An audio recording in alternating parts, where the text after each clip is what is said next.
Welcome to The Explainer. Today we're tackling a huge myth in the creative world. This idea that if you just have enough talent, success is guaranteed. Well, what if I told you that's just not true?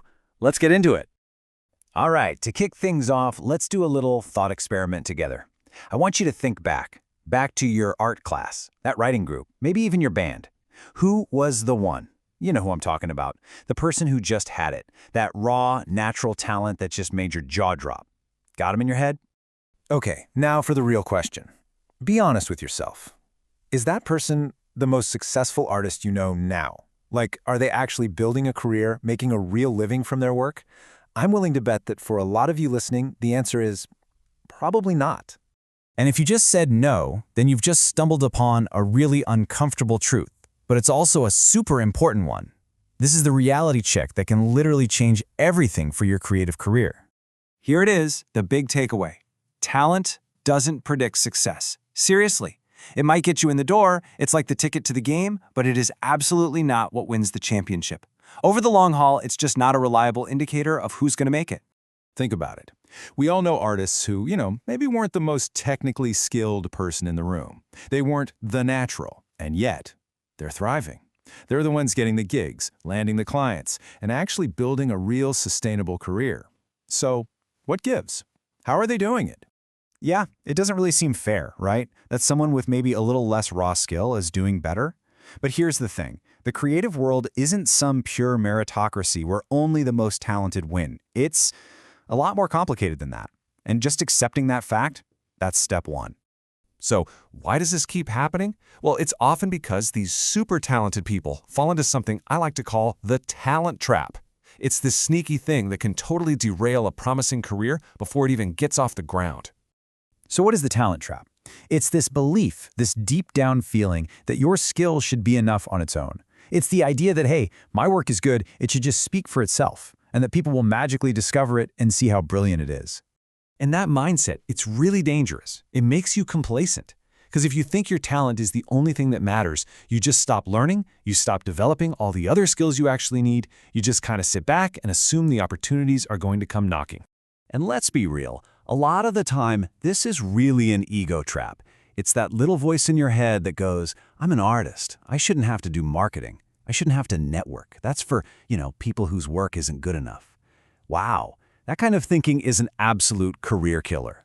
And where does this trap lead? It leads to you becoming a hidden genius. You've got all the skill in the world, but no strategy to get it out there. So you end up making these amazing masterpieces that nobody ever sees. You haven't built a career, you've basically built yourself a beautiful prison. Okay, so if it's not talent, then what is it? What's the secret sauce? What really separates the artists who thrive from the ones who just stall out?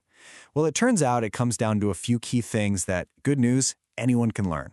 It really boils down to these 5 things. We're talking about consistency, just showing up day after day. We're talking about actual business skills. We're talking about building genuine relationships with people.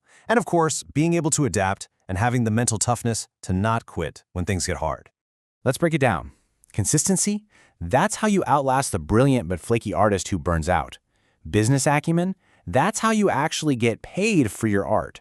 Relationships? They open doors your portfolio can't. Adaptability keeps you from becoming a dinosaur. And resilience? Well, that's the magic ingredient that just keeps you in the game. Period. All right, so this brings us to a really crucial point. It's all about focus. You've got to stop wasting your energy on the stuff you can't change and double down on what you can control. That's where you get the biggest bang for your buck. Just look at this. This completely reframes the whole problem, doesn't it? You can't control how much natural talent you were born with. You can't control luck or the economy or some random algorithm change on social media. But you 100% control whether you show up today. You control how much you learn about marketing. You control who you reach out to. You control your mindset. All the power is right there. This means you have to make a huge mental shift. It's about letting go of that crippling pressure to be the best or the most talented. Instead, your new goal is to be the most strategic. See the difference? It's a game changer. And when you make that shift, your whole definition of success changes too. Success isn't about getting a round of applause and being called a genius anymore. Nope. Success is building a life on purpose that lets you keep making your art. a sustainable, creative life. That's the real price. Okay, great. It's one thing to hear all this and nod along, but what really counts is what you do with it. So let's get practical. Let's talk about your next move. So, right now, I want you to ask yourself a very specific question. And for a second, just forget about improving your art. Forget the craft. The question is, what is the one non-art skill you're going to focus on this month? Don't try to do everything. Just pick one. Is it going to be marketing? Are you finally going to figure out how to use Instagram?